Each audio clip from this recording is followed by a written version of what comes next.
Hey, what's up? Wellington here. Summer is here, which means vacation time is also here, which also means that the need for some sort of portable power is here, and that's what I'm here to solve, hopefully. Anyways, in this box, that was actually a lot of here's in that intro, but that's what we do here. In this box is the Enzyme power block or power bank. As you can see, I kind of just put everything back in here. It doesn't look as pretty, but just because I wanted to show you kind of how it comes in the box. But I've been actually using this for quite some time. So this is your charging block that you get to recharge what we're going to be talking about. So this is the Enzyme power block. This guy right here. It's a little bit bigger than what most of you are used to as far as power banks, but there is a good reason for that. Now we'll talk about that shortly. And this is the last thing we have in here. Alright, so we'll talk about this shortly, but let's first talk about the main thing right here. And this is the Enzyme power block. This is the thing right here. The reason it's big and kind of heavy is because of its capacity. This thing is housing up to 300 watt hours, and that's about 80,000 milliamp. Like, this is huge. If you were to go out camping or go out in the wild for 2-3 weeks, your phone will not be dead. This thing can charge you up for quite like many times over. We're talking 80,000 milliamp. Like, it is huge. So that's pretty cool. Anyway, so on the surface, it's pretty smooth metal construction. You have some sort of ridges right here to help with the grip. And then at the bottom, we have some contacts back here. And this is where this will come in handy to talk about it. And then up on the sides, you have your power button right there. You have a barrel connector right there, 19 volt.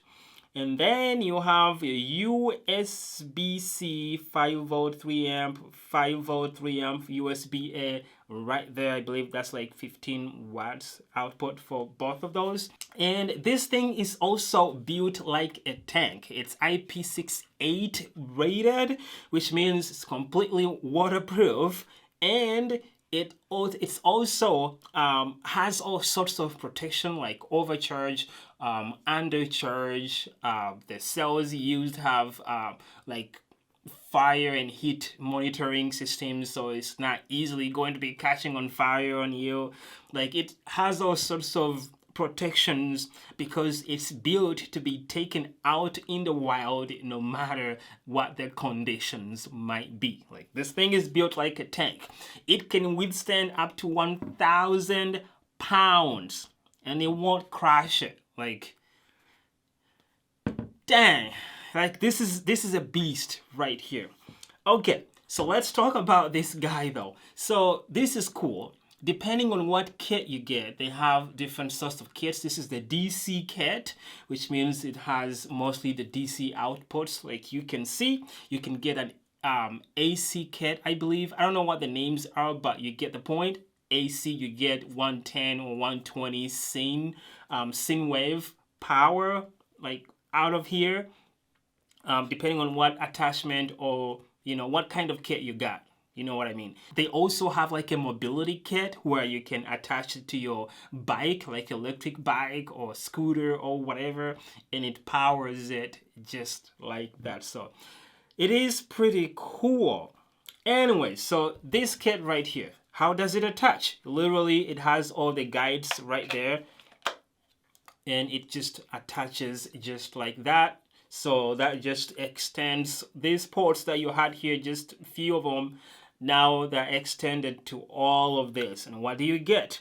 So right here, you get two USB-A ports capable of putting out, I believe, up to 18 watts power output right there, and then 2 USB-C ports, all quick charge ports right here. One is like up to 64 wattage, like watts output, and the other one is up to like 36, I believe. And then to the sides you have 2 these are the input, like this is input right here, but that one is for charging with solar. So you can also get a solar kit. And so when you go out in the wild, you can just use solar to recharge, and that's the port you use right here. And then right here, the second port is where our charger that I showed you earlier goes to recharge the whole thing. And that's basically it. Like, once you have this with you, like, you don't need any other thing. Like, you are all set for power. There is one thing I want to talk about though, that I don't know how good it will last, but maybe I shouldn't. But this charger, like, it's pretty loose in there. Like, that's pretty loose. I'm not sure how good it will be when it finally ships out. They probably would have fixed something like that, which is the worst thing about doing these reviews and looking at products that get sent to you not in that final stage, because you don't know what's going to be fixed and what will persist. I hope they do fix that, because this is like a tank, and then the connection to charge it sounds like it's gonna fail in a few days. It hasn't failed. I've been using it for over a month maybe, or something like that. It hasn't failed on me, but it just kind of worries me a little bit. Anyways, I'll leave the link to it. If you're in need of some sort of power, go check it out. Go give it a shot and let me know what you think in the comment section down there. And yeah, that's it. I love power. I love power banks. And this is one of those that I just had to check out. Thank you for watching. I will see you guys in the next video. Peace.